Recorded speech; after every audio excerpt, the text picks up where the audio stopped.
¿Qué te motivó a especializarte en el acompañamiento humano?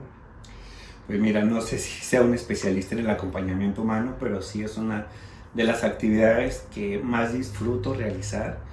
porque desde muy temprana edad lo pude ver y lo pude aprender en casa. Mis padres siempre fueron personas que pudieron colaborar, pudieron compartir de una manera generosa todo lo que tenían, y eso lo aprendí. Así que en mi adolescencia tuve algunas crisis existenciales, como pues cualquier adolescente, pero me di la oportunidad de poder hablarlo con distintas personas que no profesaban mi fe, que tenían filosofías de vida muy distintas a la mía, y eso me ayudó a tener un panorama más amplio de las necesidades del ser humano, porque me ayudaron a entender y a resolver mis necesidades en ese momento. Pero también otra de las cosas que más marcó en mi vida el que yo optara por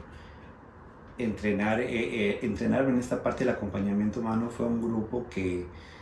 tuve la oportunidad de participar cuando fui seminarista en la diócesis de Mexicali, que se llamaban Los Renglones Torcidos de Dios.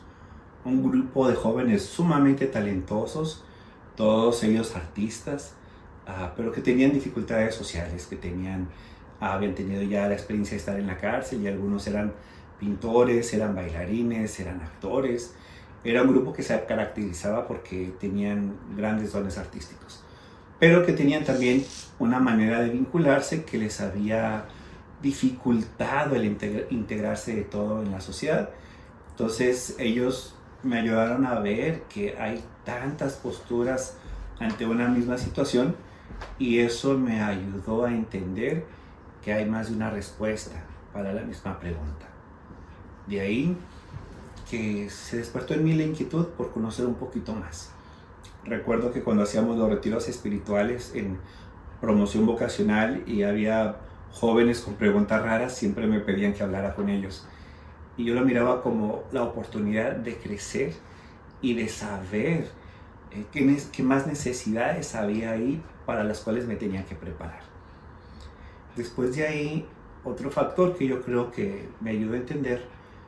un área del ser humano que yo no había pensado para mí fue el participar en el programa de rehabilitación de Casa Guadalupe. Fui parte de la comunidad religiosa que atendía a los muchachos con problemas de drogadicción. Trabajé en este centro como 22 años más o menos, y ahí pues me enteré de muchas cosas. Cómo poder acompañar a alguien que sufre, cómo poder acompañar a alguien que está en una crisis, acompañarlos cuando están en la fase de abstinencia, pero también acompañarlos en el poder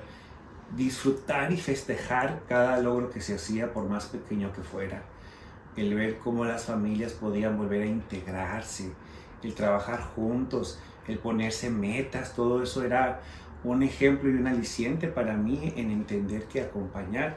era algo más que solo estar, que había que formarse y entender la conducta, cómo es que se llega ahí y también cómo es que se parte de ahí. Por eso cuando estudio psicología, después de terminar la licenciatura en UABC,